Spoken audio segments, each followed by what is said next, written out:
Assalamu alaikum. Today we are going to study some main topics of subject biology, class first year. These video lectures are also useful for MBBS test. These lectures are in very simple words by which anyone can take help. If I miss anything in this video or you don't understand anything, comment in the comment section. Let's move to our lecture. Let's explore some questions of biology with answers. The first question is, what is the circulation in the context of human body? Answer: circulation refers to the movement of blood through the blood vessels, delivering oxygen and nutrients to cells while removing waste products for excretion. Blood circulatory system of man. The blood circulatory system of a man consists of heart, blood vessel, and blood. The heart pumps oxygenated blood to the body through arteries, which branch into smaller arterioles and eventually into capillaries. In the capillaries, exchange of oxygen, nutrients, and waste products occurs with the surrounding tissues. Deoxygenated blood is then collected in venules, which merge into veins and return to the heart.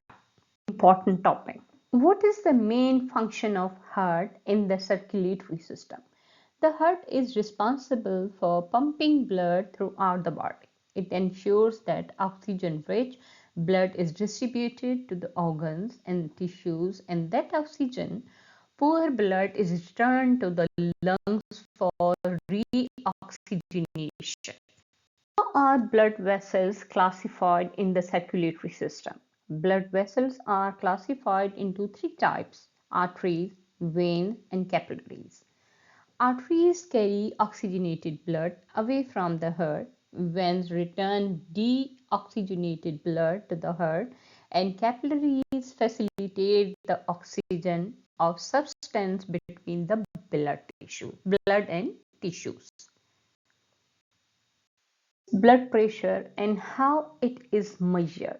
Blood pressure is the force exerted by blood against the walls of blood vessels. It is measured using two values: systolic pressure when the heart contracts over diastolic pressure when the heart relaxes, expressed in millimeters of mercury.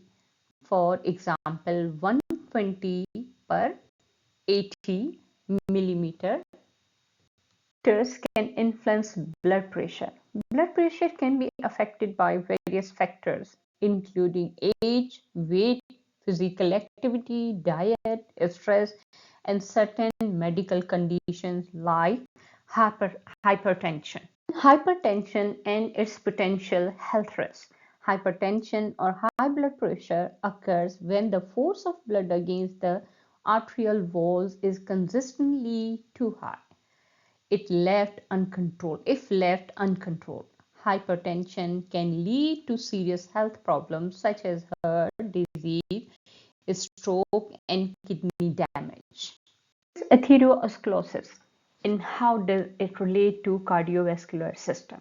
Atherosclerosis is a condition where fatty deposits, plaque, accumulate on the inner walls of arteries, narrowing and hardening them. This can lead to reduced blood flow and an increased risk of heart attacks and strokes. Lymphatic system contributes to circulation. The lymphatic system is a network of vessels, nodes, and organs that helps maintain blood balance in the body and plays a role in the immune system. It collects excess tissues, blood limbs from the interstitial spaces and returns it to the bloodstream, thereby aiding circulation. Are varicose veins and how do they occur? Varicose veins are enlarged, twisted veins that often appear on the legs. They develop when the valves within veins become weak or damaged, causing blood to pool and the veins to stretch and bulge. explain the role of blood cells in the circulatory system. Red blood cells contain hemoglobin, a protein that binds to oxygen in the lungs and transports it throughout the body. This oxygen-rich blood is then delivered to tissues and organs. What is the function of white blood cells in circulatory system? White blood cells are a vital part of the immune system. They help the body fight off infections and foreign invaders such as bacteria and viruses. The heart receives its blood supply. The heart receives its blood supply through coronary arteries, which branch off from the aorta. These arteries deliver oxygen and nutrients to the heart muscles. Describe the difference between pulmonary circulation and systemic circulation. First, pulmonary circulation involves the flow of blood between the heart and the lungs. It is responsible for oxygenating blood and removing carbon dioxide. On the other hand, systemic circulation carries oxygenated blood from the heart to the rest of the body, supplying organs and tissues with nutrients and oxygen.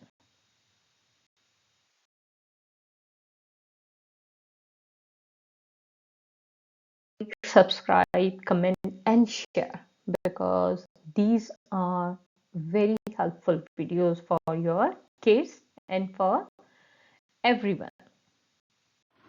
Dr. Raza Academy and Educational Consultancy.